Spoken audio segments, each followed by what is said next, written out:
الشهيد أو الشهيدة دول ابني أو ابنك، أخويا أو أخوك، مراتي أو مراتك، بنتي أو بنتك. الدم مش رخيص، الفراق مش سهل، الحسرة مش قليلة.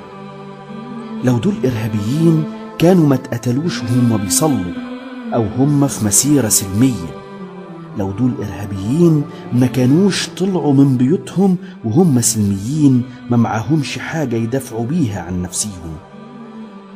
إذا كان المتحدث مجنون فالمستمع عاقل. لو أخوك أو ابنك أو مراتك أو بنتك هم اللي اتقتلوا، هتقف تتفرج؟